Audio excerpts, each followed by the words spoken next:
Bapak Ibu yang dikasihi Tuhan Yesus Kristus, salam dalam kasih Kristus dan salam sehat selalu. Bersama saya Esther Solihin dari GKI Kebonjati Bandung dalam Renungan Harian. Firman Tuhan hari ini akan bersama-sama kita renungkan dari Injil Markus pasal 12 ayat 30 dan 31. Kasihilah Tuhan Allahmu dengan segenap hatimu dan dengan segenap akal budimu dan dengan segenap kekuatanmu. Dan hukum yang kedua yang lain adalah kasihilah sesamamu manusia seperti dirimu sendiri. Tidak ada hukum lain yang lebih utama daripada kedua hukum ini.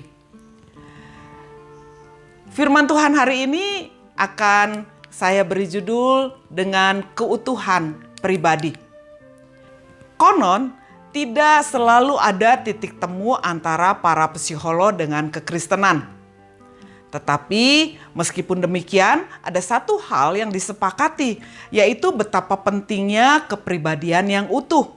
Yesus berkata dalam Injil Lukas pasal 11 ayat yang ke-17, setiap kerajaan yang terpecah-pecah pasti binasa.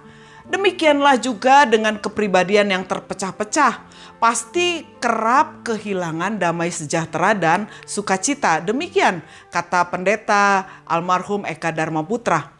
Tapi persoalannya, bagaimana menjadi pribadi yang utuh? Tentu saja sangat sulit bagi kita semua, dan bahkan kita semua akan jatuh bangun membangun pribadi yang utuh. Dan seperti apa pribadi yang utuh itu tentu juga sulit mendefinisikannya. Yang lebih mudah adalah pribadi yang tidak utuh justru. Atau kalau ekstrim dikenal sebagai split personality. Tentu kita pernah tahu film Joker. Seorang badut yang menghibur, yang tertawa dan mencoba untuk melucu. Tapi ternyata dia adalah seorang pembunuh yang sangat kejam. Bapak Ibu sekalian, memang itu adanya di film. Tetapi meskipun tidak se-ekstrim film Joker, dalam hidup sehari-hari, saya sebagai pribadi sebetulnya mengalami. Tapi mungkin juga Bapak Ibu dan saudara sekalian mengalami hal yang sama dengan saya. Saat kita harus tetap berbicara dengan lemah lembut, tersenyum, bicara sepertinya semua baik-baik saja dan tenang. Tapi sebenarnya kita sedang marah, kita sedang sedih, kita sedang cemas dan banyak persoalan di dalam kehidupan kita. Ternyata lain di hati, lain diucapkan, lain di depan, lain di belakang. Dan begitulah kehidupan kita. Kondisi ini tidak terhindari. Para ahli psikoanalisa mengatakan kalau kita mau memiliki pribadi yang utuh, di depan dan di belakang sama, yang diucapkan dan dengan yang di hati sama, maka kita harus mengerahkan semua kemampuan dan arahkan segenap kemampuan. Dan para ahli psikoanalisa mengatakan pasti bisa. Tapi bukankah itu sangat sulit?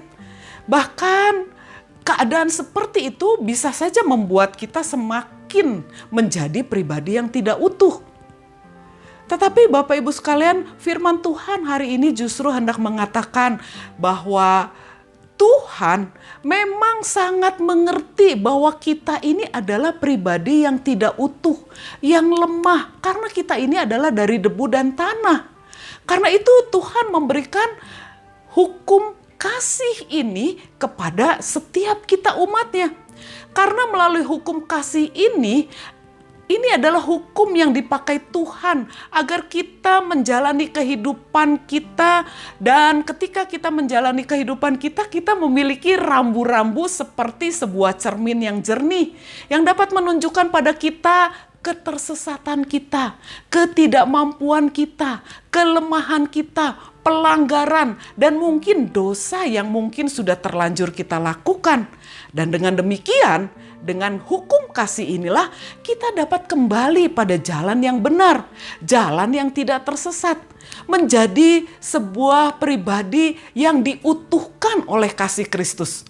Melalui hukum kasih inilah kita dapat mengetahui isi hati Tuhan, apa yang dikehendaki dan sebaliknya apa yang tidak perlu dilakukan karena tidak dikehendaki oleh Tuhan. Meskipun dengan melakukan hukum kasih ini kita tetap belum menjadi pribadi yang utuh, yang sempurna. Karena kemampuan kita terbatas. Tetapi untuk hal ini kita mempunyai imam besar yang kasihnya terus mengalir dan mengalir melalui Yesus Kristus yang telah berkarya melewati penderitaan, salib, dan kebangkitan. Kasihnya yang terlebih dahulu melayani kita. Nah, pribadi utuh adalah proses seumur hidup kita. Tidak mungkin kita lakukan hanya dalam sekejap dan bahkan dengan kemampuan kita sendiri. Karena itulah kita membutuhkan Kristus. Yang perlu kita perjuangkan adalah sebagaimana hukum Kristus. Kasihilah Tuhan Allahmu dengan segenap kekuatanmu, dengan segenap akal budimu. Maka Tuhanlah yang akan menuntun kita. Sehingga kita mampu berjalan terus menjadi pribadi yang utuh. Tuhan memberkati. Amin.